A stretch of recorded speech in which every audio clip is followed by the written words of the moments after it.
the potential arguments with my wife, the moments where my children are wrestling with each other, almost killing each other, or interpersonal relationship at work that maybe didn't go the way that it should. My days are largely just like anybody else. You put the qualifier on there, mega church pastor. I think of myself as a guy just like anyone else, and I probably have very similar days to just about everybody else. Welcome to the Hope in Real Life podcast with Jason Gore. Our team is passionate and committed to bringing you more hope in the everyday, real areas of your life. If this conversation and content is valuable for you, please do us a favor. Like, subscribe, and even share. You never know how valuable it could be to share a little bit of hope with someone else. Let's get the conversation started.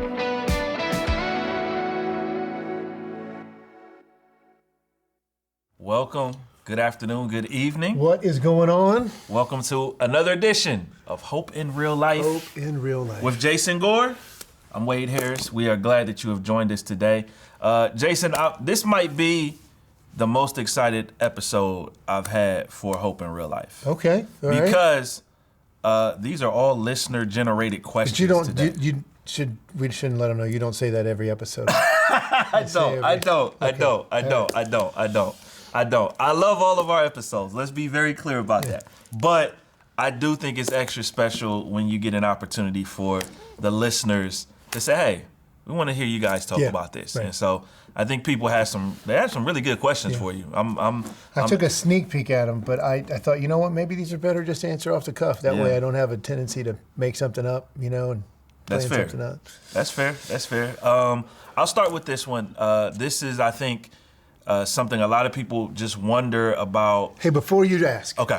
Why don't we let the listeners know if they have other topics that they want us to cover? What's a way that they can let us know or reach out to us, other topics they'd like to hear us cover? I believe the email is hopeinreallife@gethope.net. There we go. All right. Hopeinreallife@gethope.net. That actually goes directly to us. Yeah. So if you have those questions, let us know. Obviously, you can leave comments if you're watching this on YouTube or definitely leave us a review on Apple Podcasts or Spotify or any of those things. But we'll see all of it. But that email is if you want us to talk about something, that is a perfect way to do it. So, okay. All right. Question one. What do we got? Here we go. What is your daily habit of spending time with Jesus, and how did you create it? Oh, man. So they want to know the process. They want to know the process.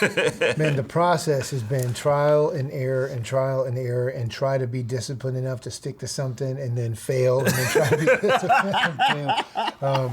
This is truly hope in real life right here. So let me tell you what it is most days. Okay? Yeah. I mean, my days start early, okay? So I get up, I'm going to say 5-ish. Yeah. And the reason why I say 5-ish is because anywhere from 4:45 to 5:15, I get up. Now, I'm not saying everybody has to do that. You asked me my routine. Yep. And how many snooze buttons is in there? None. No snooze? No snooze buttons. Every now and then, the 5:15, maybe I hit one. Okay. But typically speaking, that's just when I wake up. It's just more habit at this point. If my alarm is going off, it's because I've hit that 5:15 mark. So I normally wake up sometime in between there. And then the truth is, somewhere between 5:15 and 6:45, right? That's about a 90-minute window. Yep. Two things happen: a workout and time with Jesus. It usually just starts out with time in Scripture. Yep. It's not the same order every day, and it's not the same amount of time every day. That's good. And so some days I wake up, make a cup of coffee, and sit down and open my Bible. Some days it's wake up, have a cup of coffee, not feeling, if I could just be honest, it just seems like I'm not connecting with what I've got in front of me, and I go and jump into my workout, get my day going that way, and then I'll go and back and sit down. But that 6:30, 6:45 window, like most stuff has to be done by then because my kids start getting up between 6:30 and 7, and then the whole world changes. And so it's usually time in Scripture, and then it's normally time thinking through, okay, how does this apply to what it is that I've got going on for the day? Now, again, doesn't happen that way every day. Some days, if I could just be honest with you, Wade, I'm human just like anybody else. So it's not uncommon for a day, 2 days, 3 days, multiple days to go by. And I'm like, man, I have not had the time that I need to have in the morning. That's good. And so sometimes you get to the end of the day and it's like, hey, I'm going to open my Bible up before I go to bed. I'm going to spend some time in prayer, reflection, meditation before bed. But I will tell you this. when I get out of that routine, it begins to tell on me. And so you can see it, if my wife calls me out on it, I'll tell her, no, you're crazy, there's nothing wrong. And then I'll have to go back and realize, no, wait a minute, it's probably been too long since I've been in the regular practice. So. No, that's real. I think that's such a real answer, because the truth is, we both have a lot of friends that do ministry stuff.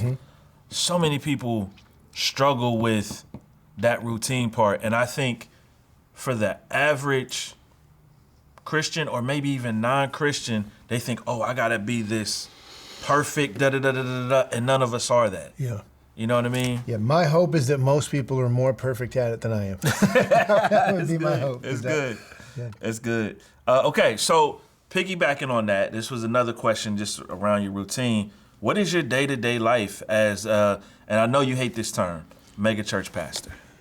I do hate that term. That was one of the questions that I looked at, and I was like, this podcast is supposed to be about bringing people hope in real life. How in the world is that going to bring anybody hope? And so I was like, forget it. I'm just going to wait, and I'll sit in and I'll answer the questions, because they were listener generated. So, so you just heard the first part, right? So it starts 4:45 to 5:15. Usually there's time in Scripture, and then there's time working out. But between 6:30 and 7, I'll just pull the curtain way back, okay? Full transparency, my kids get up sometime in between there. Sometimes my son or daughter will get up at 6:30 because they want to do a workout, but like at that point, they're engaging me. So the stuff that I want to do for myself has to be done. That's over. And then between 6:30 and 7 is normally when we kind of switch gears into getting breakfast ready. And I use that term "we" very loosely because my wife will listen to this and she'll say, I get breakfast ready. She'll say, I get breakfast ready. Now, in our household, the way the relationships work is I'm generally home for breakfast time. Okay. I used to try to get out for breakfast and things like that, and I just realized I only get so many hours with my kids. And so for this season, while they're still at home, I'm going to be at home. Now, again, my wife, I got to give her the honor, the credit. She's the one who's driving breakfast on most days. It's not because I'm not willing. The truth is she has a plan, and she knows how she wants it done and I will get in the way. And if I'm not careful, I will start running in a direction that she's not ready for me to go in, and that can lead to tension in the Gore household. And so usually she's in the kitchen getting breakfast ready, and I'm on the couch in the room right next door, and then I'm kind of refereeing the children. So I know I have some friends that it just seems like their breakfast routine with their kids, they get up and they eat and it's peaceful, and that's not our family. All right, we have 3 kids that are just all over the place. So I play referee while my wife gets while my wife gets breakfast ready. The kids get out the door. I then switch gears to get ready to go to work. I'm giving you the Monday, Monday to Thursday, Monday to Friday here. So I'm usually ready to get out the door, and my goal is to be back started with work official, by 9 a.m. Kids usually leave at 8, and so I'm set up ready to work at 9. Man, during the day, I usually try to do, if I'm doing any type of writing or creative thinking, we usually try to keep my schedule open for that in the AM hours. Primarily because I feel like I'm borderline useless after about 2 in the afternoon. And so we normally keep that open until 11. Lunches, by the time you get to 11, 12 o'clock, normally you're like, hey, I'm going to grab a lunch with somebody, whether it's somebody on staff or someone in our congregation. And afternoons are usually set aside for meetings. And so whether that's meetings with one-on-ones with people that, I work very closely with on staff, or it's, team meetings. We'll come together for that type of thing. And then we use the afternoons for filming things like this. Right now, let's see, right now it's 2:29 in the afternoon. So filming podcasts. And then normally around 4:30, I'm trying to wind down. What to-dos did I not get done? Usually there's more of those than there's not, so that's unfortunate. So then I try to carry those over to the next day. And then I cut out, head home, and then normally, man, it's just a full speed ahead in dad mode, husband mode, and trying to serve the community. So it's head home, make sure the plan for dinner, between 5 o'clock and 9 o'clock is usually filled with some combination in no particular order of dinner, workouts for kids and me probably coaching something that's either youth football or youth wrestling or some type of workout for a group of kids. And then try to get back home, spend a few minutes together as a family. Kids are hopefully in the bed at 9:30. Hopefully. And then my goal is to be, if I can shut it down in time, my goal is to be in bed by 10, ready to start over for the next day. Yeah. That's something I'm working on. Oftentimes my goal is 10 and that sneaks to 11 or 11:30. My greatest it's not true. My greatest weakness that I'm willing to talk about on air right now is getting to bed by 10 o'clock and making sure that I'm getting enough sleep. How in the world that's going to bring anybody hope in real life, I have no idea, but you asked the question and that's the answer. What I left out of that were the potential arguments with my wife, the moments where my children are wrestling with each other, almost killing each other, or an interpersonal relationship at work that maybe didn't go the way that it should. My days are largely just like anybody else. You put the qualifier on there, mega church pastor. I think of myself as a guy just like anyone else, and I probably have very similar days to just about everybody else. Well, I think, so here's what I heard that was hopeful. I'll say this. Very committed to your family, very committed to your faith, very committed to your community, right? I would say those things are true. Yes, sir. That is not... If those things ended up on my tombstone, I'd be okay. You'd be great. I'd be good with it. Yeah, that's right. But here's the thing. That provides a lot of hope. The reality is those are things that I think all of us would say, hey, we should be shooting for those things. You know what I mean? And so that's good. It's good stuff. It's good stuff. In that same vein, this is the last pastor question we have. It's the last pastor question. Someone wrote in, they said, what do you make of all of the pastors who seemingly fall? Oh my gosh. I don't know that I feel able to speak on behalf of that. You know, I'll do my best, but I'll say it in complete humility. You know, the first thing I'll say is, the word pastor and the role of pastor, while it is a gifting and a function within the church, which it is, depending on how you look at it within the Bible, there's a gifting aspect of it, there's a function and a role of it within the church. It comes after the qualifier of human, okay? And this is not making an excuse, but this is just real talk. Yeah. There's no pastor that's made a small mistake or a big mistake that's not first a human. That's good.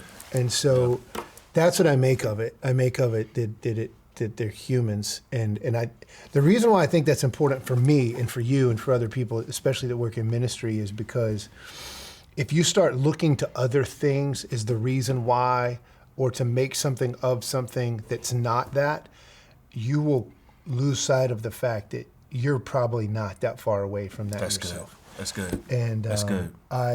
It's only by God's grace that I'm able to have that conversation and me not be the person that you're talking about in this moment. And so that's the first thing I would say is, man, you just got to realize people are human. Yep. The second thing I would say is humans make boneheaded decisions. Yeah. And that's the G-rated way of saying it. And if you just, the Bible talks about truth and grace, right? And part of what I just said at the beginning was the grace side. The truth side is, man, sometimes we just make stupid decisions. And I do think it's insidious. I don't think anyone sets out to do terrible things. Very few people are like clinically and psychologically insane to be evil from the onset. Now, I believe the Bible says we all have evil inside of us. We have this capability of it, right? Yep. As a result of the fall. For our listeners that might not know, the Bible kind of gives this context of once sin entered the world, we're now just carriers of it. And so it is inside of us and left to ourselves. There's nothing we can do about it outside of Jesus rescuing us. And so, we're all prone to that. And so, but recognizing that there are just some people that have really made bad decisions, but we don't start out chasing after it. Just something sneaks in our life, it goes unchecked, maybe accountability's down, maybe we're able to disguise something. We all have areas in our lives that we probably just want to keep tucked away. And before you know it, something in the dark can grow to something that's larger than something that we can really control. And, whether we like it or not, what's inside of us comes out. and tells on us at times. And so, yeah, I would say humans, and then and I will say this: there is and I'm so hesitant to say this because we all have pressure, and at the end of the day, what I said was like boneheaded decisions. Okay, that's what it is. There is it's when you start talking about people in the spotlight, because you're only talking about people that you've heard of because their name was in the spotlight to begin with, right? Right. Because this stuff happens to people all over the place that we don't hear about and that we don't talk about. Right. And I would say because they're not in the spotlight. That's right. And I would say they're humans and they made boneheaded decisions. So now we're talking about somebody, and I would say we would be remiss. Thank you. Hope in real life. Learn your vocabulary. To not recognize that the spotlight can do crazy things to people, and you start to believe some press that's probably not true. Yep. People, we could have a whole episode on the psychology of hope-filled thinking, meaning like we just wish things away. We think we see something in somebody, but we just want to believe there's no way that could be true. That would be too bad. And so we write off things that we shouldn't write off. And we make excuses for things that we shouldn't make excuses for. And that allows those people in the spotlight to probably go further into the behaviors that they're already in, because we just want to believe surely that couldn't be true. Yep.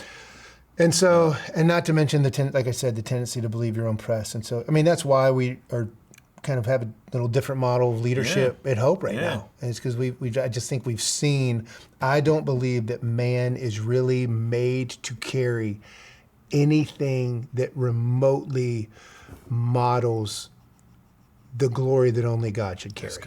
That's good. And so when that happens, it can do things to us because we weren't meant to carry that to begin with. That's good, man. I think I was talking with a mentor of mine literally yesterday about this very same topic, and I mean it's just dead on.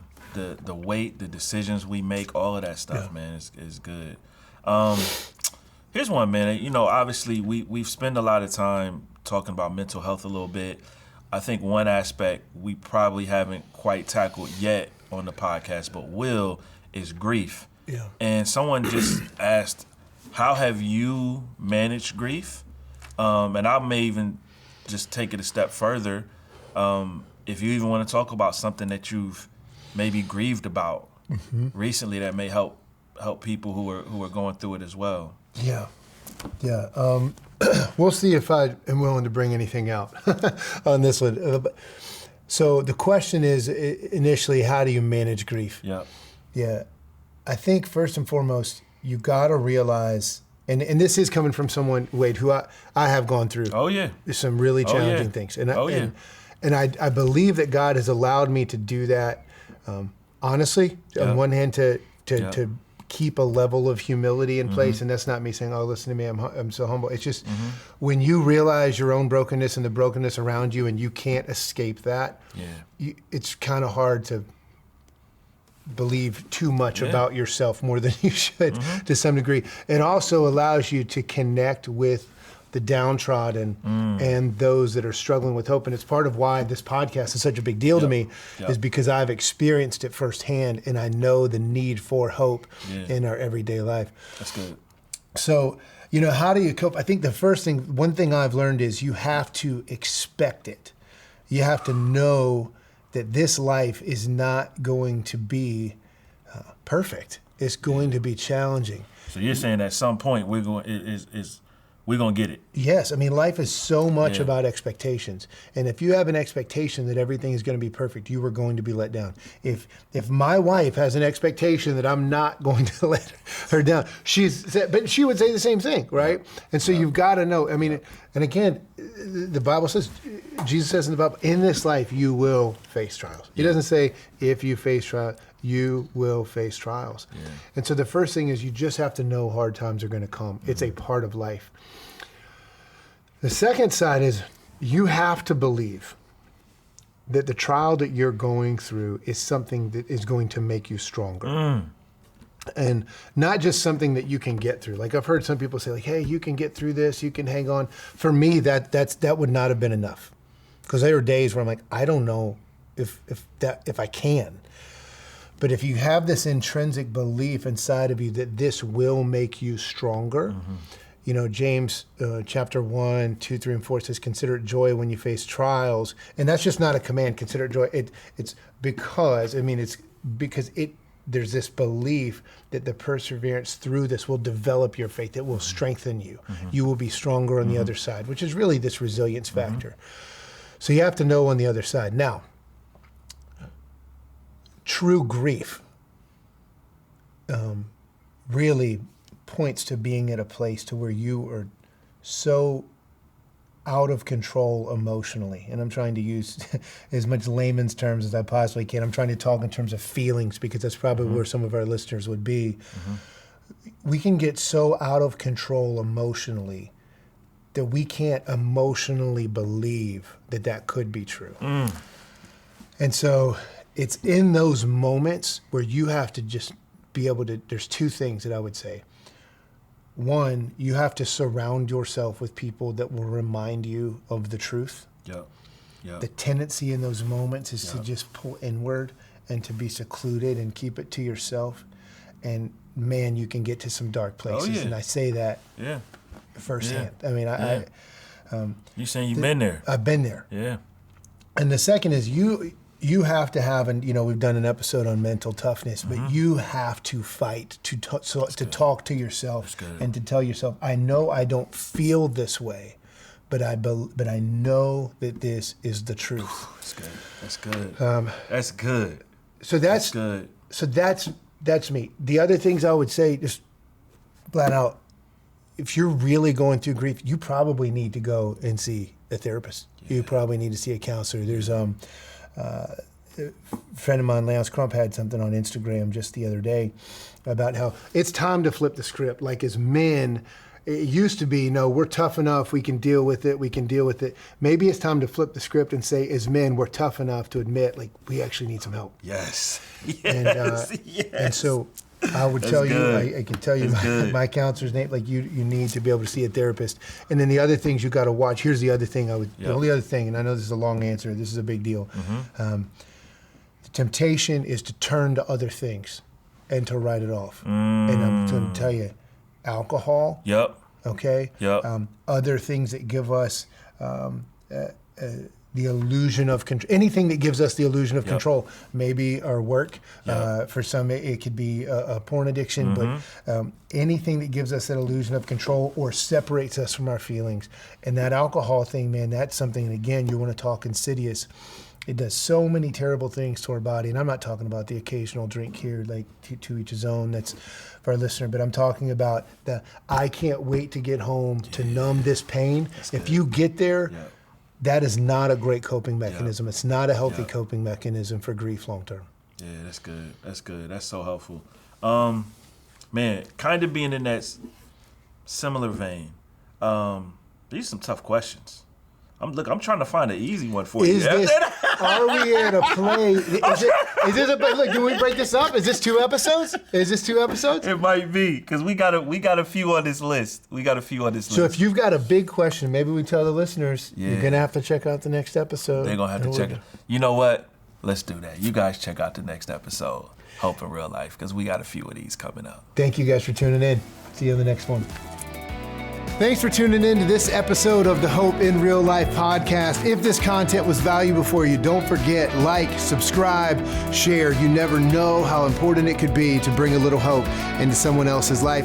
There's even a place here for you to comment. We would love to hear from you and hear your feedback. Until next time, let's keep sharing hope.